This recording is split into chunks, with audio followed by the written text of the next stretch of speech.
प्रिय भक्तगण, आज हम आपको एक कथा का श्रवण करा रही हूँ जो सुनने मात्र से आपके जीवन में सुख, संपत्ति और धन की वर्षा होगी। तो चलिए कथा को प्रारंभ करते हैं। एक समय की बात है, माता पार्वती भगवान शिव से कहती है, हे प्रभु, माँ तो माँ होती है, फिर ये सौतेली माँ क्या होती है? तब भगवान शिव कहते हैं, हे प्रिय, मैं आपको एक कहानी के माध्यम से बताने जा रहा हूँ कि जो जैसा करता है वो वैसा ही भरता है। इसलिए इस कहानी को ध्यान से सुने और समझे, तब आपको समझ आएगा कि कर्म से माँ और सौतेली माँ बनती है। अगर आप यह कहानी सुन रहे हैं तो पूरा सुनिए। इस कथा को आधा अधूरा छोड़कर जाने की गलती मत करिएगा, क्योंकि इस पवित्र कथा को पूरा सुनने से मनचाहा फल की प्राप्ति होगी। इसलिए इस कथा को पूरा सुने। आप शिव भक्त हैं तो भोलेनाथ का अनादर ना करें। एक गांव में एक किसान रहता था। किसान की परिवार में उसकी पत्नी और एक छोटी सी बेटी थी जिसका नाम चांदनी था। चांदनी चांद के समान सुंदर थी और बहुत ही खूबसूरत थी। किसान और किसान की पत्नी अपनी बेटी को पाकर बहुत खुश थे। किसान खेती बाड़ी करता था और जो आय होती थी उससे उसका छोटा सा परिवार खुशी खुशी जीवन यापन करता था। बड़े खुशी के साथ किसान और उसकी पत्नी अपने समय को बीता रहे थे। लेकिन कहा जाता है कि जब सब कुछ सही चलता है तो कुछ ना कुछ ऐसा हो जाता है जिसकी हम कभी कल्पना भी नहीं करते। यही किसान के साथ हुआ। किसान की पत्नी बीमार हो गई और उसने ऐसा बिस्तर पकड़ा कि वो उठी ही नहीं। किसान की बेटी भी लगभग 6 महीने की हो चुकी थी। इधर किसान की पत्नी ने बिस्तर पकड़ लिया और उधर किसान बेचारा बड़ा दुखी रहने लगा। उसने अपनी पत्नी के इलाज में किसी भी तरह की कोई कमी नहीं की। हर प्रकार से दवा दारू का जो ध्यान रखा, और उस समय इतनी ज्यादा चिकित्सा नहीं थी। लोग बस देसी इलाज पर भी निर्भर करते थे। लेकिन बहुत इलाज करवाने के बाद भी किसान की पत्नी ठीक नहीं हुई और उसका स्वर्गवास हो गया। किसान पर दुखों का पहाड़ टूट पड़ा। अब बेचारा किसान बहुत दुखी था। एक तो उसकी 6-7 महीने की बेटी थी और यहाँ उसको पत्नी के जाने का दुख हो रहा था। अब किसान बेचारा अपनी बेटी को पाले या पेट भरने के लिए कुछ कमाए ताकि गृहस्थी का खर्च चले। अगर किसान खेतों में जाता तो उसकी बेटी चांदनी का ख्याल कौन रखता? अगर वह चांदनी के लिए काम करने नहीं जाता है तो उसे खाने के लिए क्या दे? यह किसान के लिए एक बड़ी समस्या थी। जिस दुविधा में वह था, उसके पड़ोसियों और रिश्तेदारों ने उसे समझाया कि वह इस बारे में विचार करे, क्योंकि उसकी बेटी बहुत छोटी है और उसको माँ की ज़रूरत है, और तुम चांदनी को माँ की ममता देने में सक्षम नहीं हो और ना ही उसकी देखभाल ठीक से कर सकते हो, क्योंकि तुम उसके पिता हो और चांदनी के लिए माँ का होना ज़रूरी है। पहले तो किसान टालता रहा कि वह अपनी बेटी के लिए सौतेली माँ नहीं लाएगा, लेकिन जब उसे अपनी बेटी के पालन पोषण में दिक्कत आने लगी तो किसान ने मन बना लिया था कि उसे दूसरा विवाह कर लेना चाहिए। तो उसके रिश्तेदारों ने एक लड़की देखी और किसान का विवाह उस लड़की से करा दिया। किसान की नई पत्नी का नाम रूपा था, लेकिन रूपा गरीब घर से आई थी, इसलिए वह चांदनी को भी प्यार करती थी। लेकिन कहते हैं ना, सौतेली माँ तो सौतेली ही होती है। लेकिन चांदनी की सौतेली माँ चांदनी को बहुत अच्छे से प्यार करती थी, उसका ध्यान भी रखती थी। यह सोच किसान भी खुश था कि चलो, मैं वैसे ही डर रहा था कि सौतेली माँ कैसी आएगी, लेकिन मेरी बेटी चांदनी का वह बहुत अच्छे से ध्यान रखती हैं। और यह सोचकर किसान भी निश्चित हो गया। इधर देखते ही देखते 1 साल बाद रूपा ने एक लड़की को जन्म दिया जो कि बहुत सुंदर हुई थी। उसका नाम कामनी रखा गया, क्योंकि बड़ी बेटी का नाम चांदनी था तो दूसरे बेटी का नाम कामनी रख दिया। जब रूपा की अपनी बेटी हुई तो रूपा ने सौतेली बेटी चांदनी से कम प्यार करने लगी और वह चांदनी से नफरत करने लगी। रूपा को चांदनी फूटी आंख भी नहीं बहाती थी। अब वह छोटी सी चांदनी धीरे धीरे बड़ी होने लगी। और कहते हैं ना कि जब बच्चा अभाव और बिना माँ बाप के पलता है तो उनके प्यार और अभाव में तो बच्चा जल्दी समझदार हो जाता है। ये छोटी सी चांदनी अब 2 साल की हो गई थी और चलने लगी थी, और अपनी तोतली जवान में जो बातें करती थी। जो चांदनी की अपनी माँ थी वह बहुत पूजा पाठ किया करती थी, इसलिए चांदनी की माँ के संस्कारों की छवि चांदनी पर दिखाई देती थी। जब चांदनी छोटी थी तब भी लौटा भरकर जल ले जाती और शिवलिंग पर चढ़ाया करती थी। इधर चांदनी की सौतेली माँ जो रूपा थी, उसको चांदनी का कोई भी काम नहीं सुहाता था। धीरे धीरे दोनों बच्चियां बड़ी हो रही थीं। अब उस सौतेली माँ ने फिर से एक बेटे को जन्म दिया। अब उसका पारा 7वें आसमान पर पहुंच गया है। अब वह चांदनी को देखकर बहुत गुस्सा करती थी और अपने बच्चों को देखकर खुश होती थी। किसान भी इस बात को समझने लगा था, लेकिन किसान अपनी बेटी से बहुत प्यार करता था।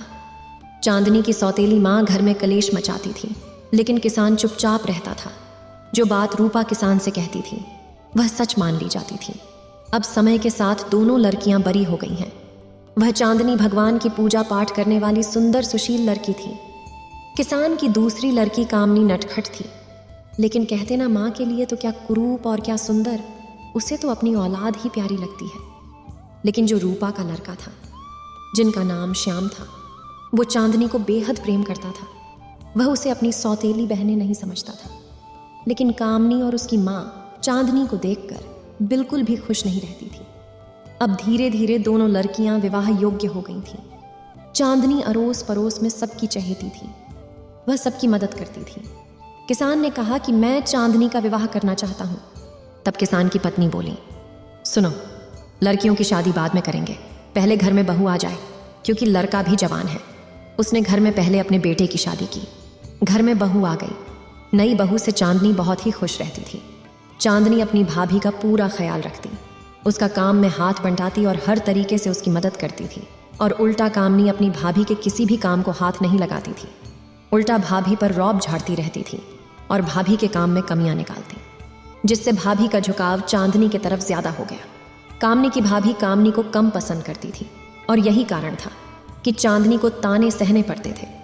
अब दोनों लड़कियां विवाह योग्य थीं। किसान ने एक दिन रूपा से कहा कि देखो, चांदनी बड़ी है, उनमें 2 साल का ही अंतर है, लेकिन कामनी और चांदनी से पहले घर में बहू आ गई। अब दोनों बेटियों का अच्छे योग्य वर देखकर उनका विवाह कर देना चाहिए। लेकिन सौतेली माँ बिल्कुल भी नहीं चाहती थी कि चांदनी किसी अच्छे घर में जाए। वो कहने लगी, जी देखिए, चांदनी के लिए अगर आप बढ़िया घर देखेंगे तो कहाँ से इतना दान दहेज देंगे। हमारे पास एक बेटी तो है नहीं, हमारे 2 बेटियां हैं। चांदनी तो वैसे भी कम में निभ जाएगी। एक काम कीजिए, चांदनी के लिए कोई साधारण सा घर देख लीजिए। गरीब घर में जाएंगी तो हमें शादी में ज्यादा खर्चा नहीं करना पड़ेगा। किसान ने अपनी पत्नी की बात मान ली और एक दूसरे गांव के एक गरीब घर के लड़के से चांदनी का रिश्ता पक्का कर दिया। जब रिश्ता पक्का करके किसान घर आया, उसने अपनी पत्नी से कहा कि चांदनी का रिश्ता एक गरीब घर में पक्का हो गया। सुनकर रूपा बहुत खुश हो गई और बोली, देखिए, मैं एक और बात कहना चाहती हूँ। आप अगर कामनी का रिश्ता करें तो कृपया एक अच्छे घर में करें। और हम एक काम करेंगे, हम एक ही दिन में दोनों की बारात बुला लेंगे। इससे हमें बहुत सारे खर्च बच जाएंगे। किसान ने अपनी पत्नी की बात सुनकर सहमति दिखाई और उसने उसी गांव की ओर रुख के लिए प्रस्थान कर दिया। और जहां उसने अपनी बड़ी बेटी चांदनी का रिश्ता तय किया था, वहीं जाकर उसने अपनी छोटी बेटी कामनी का रिश्ता एक अच्छे घर में तय कर दिया। रिश्ता तय करके वह अपने घर पहुंच गया और यह खुशखबरी अपनी पत्नी को सुनाई तो वह बहुत खुश हुई कि उसकी बेटी अब अच्छे से रहेगी और ये सौतेली बेटी दुख भोगेगी। लेकिन जो उसकी भाभी थी, उसको बड़ा अजीब लगा। वो कहने लगी, ये आपने सही नहीं किया। लेकिन सास के आगे उसकी कुछ चलती नहीं थी, इसलिए वह चुप हो गई। और वह कर भी क्या सकती थी। दोनों की बारात एक दिन आई। कामनी के लिए तो किसान और उसकी पत्नी ने अपनी हैसियत से ज्यादा दहेज दिया, लेकिन बेचारी चांदनी को उन्होंने ऐसे ही विदा कर दिया। दोनों बेटियां वहां से विदा होकर अपने ससुराल आ गईं। ससुराल में आकर चांदनी ने अपने अच्छे व्यवहार से अपने ससुराल में सबका दिल जीत लिया। वो लोग गरीब जरूर थे, लेकिन दिल से चांदनी को बहुत प्यार करते थे। और चांदनी अपने घर में बड़ों की इज्जत करती, सास ससुर का ध्यान रखती और अपने पति का पूरा ख्याल रखती, घर का सारा काम करती थी। चांदनी फिर भी अपने घर में सुख और शांति महसूस करती थी। वह दिन भर मेहनत के बावजूद दोनों समय में पूजा पाठ करती थी। वह गरीब थी, फिर भी वह थोड़े में गुजारा कर लेती थी। दूसरी तरफ उसके पड़ोस में उसकी बहन का घर था, जिसमें कामनी का विवाह हुआ था।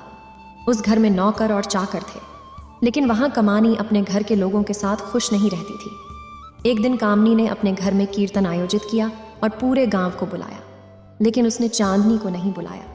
चांदनी की पड़ोसन ने कीर्तन में जाने के लिए कहा, तो चांदनी ने कहा, मेरी बहन ने मुझे नहीं बुलाया है, इसलिए बिना बुलावा के मैं उसके कीर्तन में कैसे जा सकती हूँ।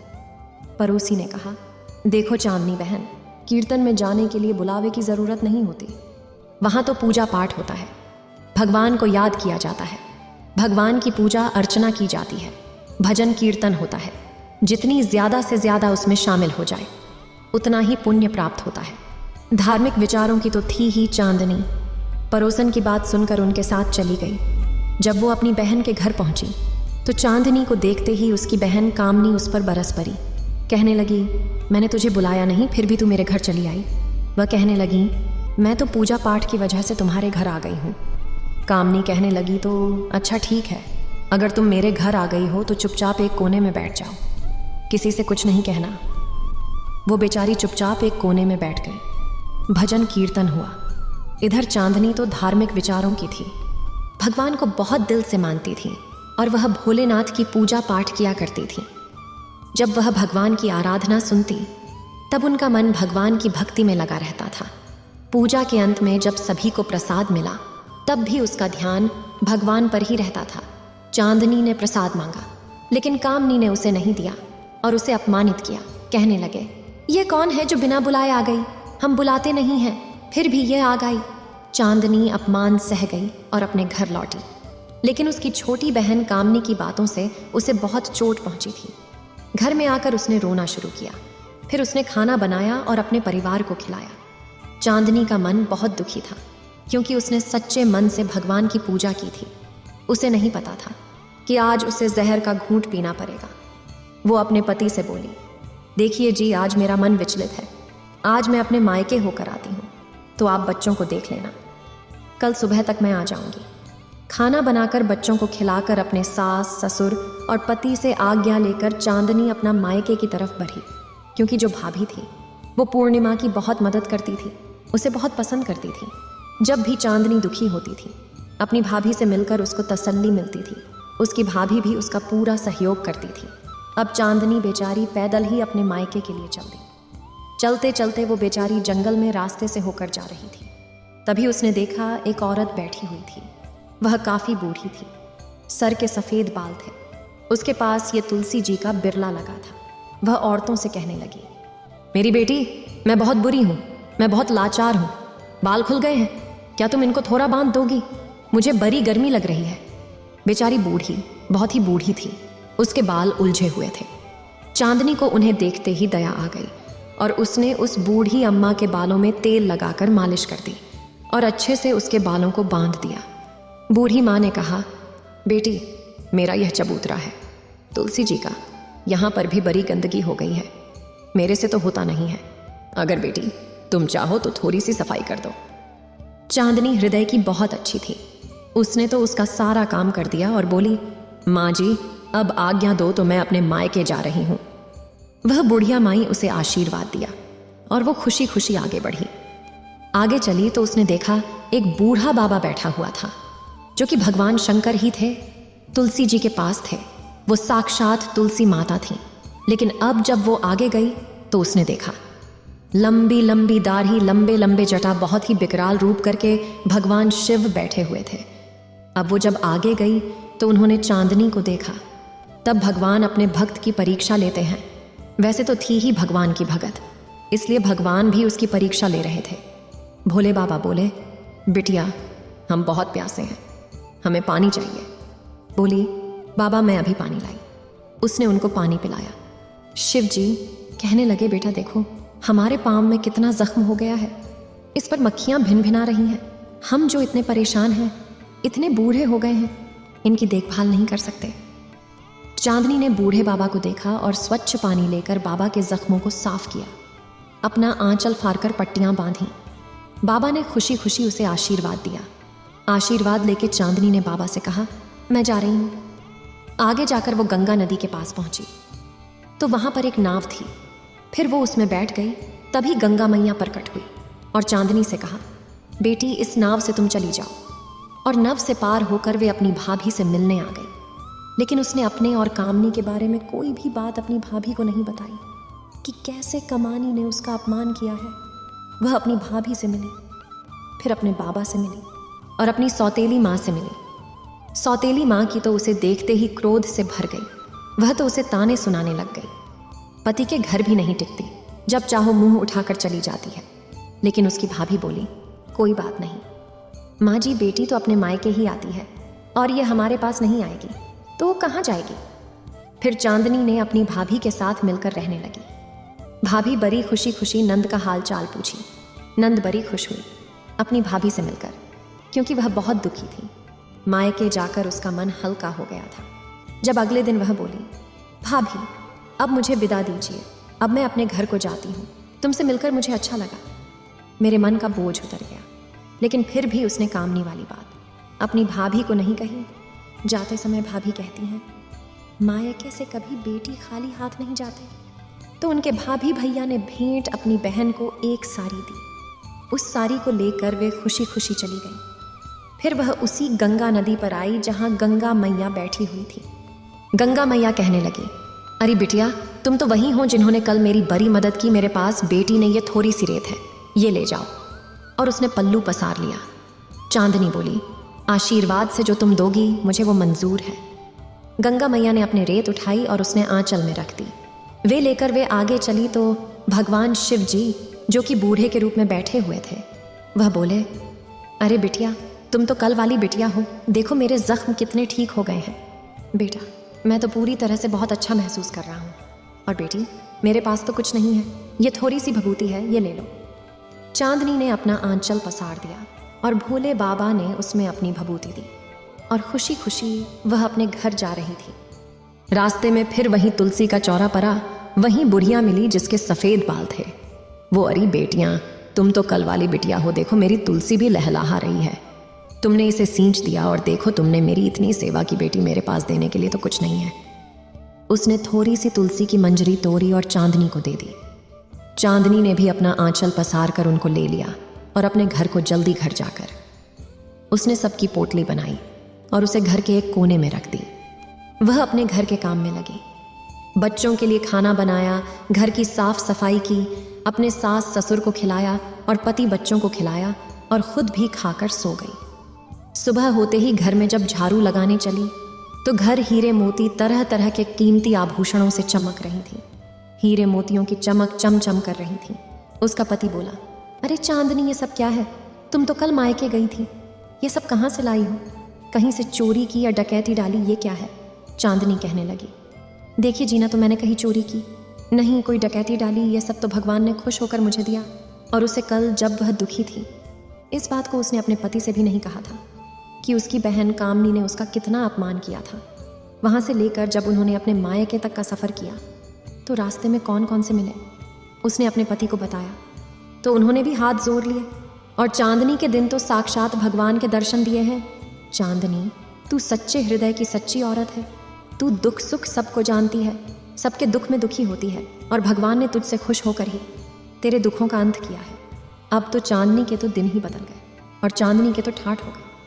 चांदनी के घर में किसी चीज़ की कमी नहीं रही। जहाँ छप्पर झोंपड़ी पड़ी हुई थी वहाँ अब एक अच्छा मकान बन गया।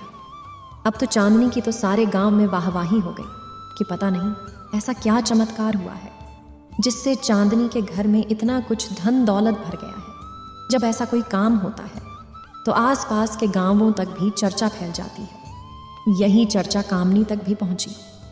कामनी को सुनकर बड़ा दुख हुआ। वह दौड़ी दौड़ी चांदनी के घर आई और बोली, चांदनी, सच सच बता, तू इतनी अमीर कैसे हो गई? तुझे तो गरीब रहना था। देख, तुम मुझसे ज्यादा अमीर नहीं हो सकती। उसकी तो घमंड भरी बातें थीं। वह कहने लगी, बहन कामनी, तुम कौन हो मुझे गरीब अमीर करने वाली? भगवान जीस को देता है, छप्पर फाड़ के देता है। भगवान की मर्जी के बिना तो कोई पत्ता तक नहीं हिलता। फिर यह तो मेरी किस्मत है कि भगवान ने मेरी किस्मत सुधार दी। वह कहने लगी, सच बता, नहीं तो मैं राजा से जाकर शिकायत करूंगी। यह सुनकर चांदनी डर गई। तब चांदनी ने उसे सारी बात सच सच बता दी कि कैसे कैसे हुआ और कौन कौन उसे मिले। जब वह अपने मायके गई और धन का ढेर लग गया, अपनी कहानी बताई। अब कामनी बोली, तो ठीक है, मैं भी पीहर जाऊंगी। तूने मेरा बहुत अपमान किया। ये कहकर वह मेरे सामने से चली गई। मैंने किसी का अपमान कभी नहीं किया है। इतना कहकर वह अपने घर चली गई और अपने पति से कहने लगी, देखो, तुम मेरे साथ लड़ाई करो और मुझे मारो। उसका पति हैरान होकर पूछता है, तुम क्या कह रही हो? वह कहती है, नहीं, मुझे मारो। उसका पति ने उसे 2-3 चांटे मार दी। वह जल्दी उठ करके अपने मायके घर चली जाती थी। वहाँ रास्ते में बूढ़ी माँ से मिली। वह बूढ़ी माँ ने कहा, बेटा, कहाँ जा रही हो? फिर कहा, देखो मेरे बाल उलझे हुए हैं, थोड़ा बांध दो। वह औरत घमंडी थी और किसी की सुनती नहीं थी। फिर उसने कहा, मेरे पास फालतू के कामों के लिए समय नहीं है, और चलती रही। फिर भगवान शिव उससे मिले। भगवान शिव कहने लगे, अरे बेटी, थोड़ा मेरे जख्मों को देख लो। मेरे जख्मों पर मक्खियां बैठ रही हैं, जरा इनको उड़ा दो। आंख मुंह सिकोड़ते हुए बोली, अरे बाबा, मैं फालतू काम नहीं करती, मुझे देर हो रही है घर जाने के लिए। उसने उनका भी काम नहीं किया। अब आगे गई तो सामने उन्हें गंगा मैया मिली।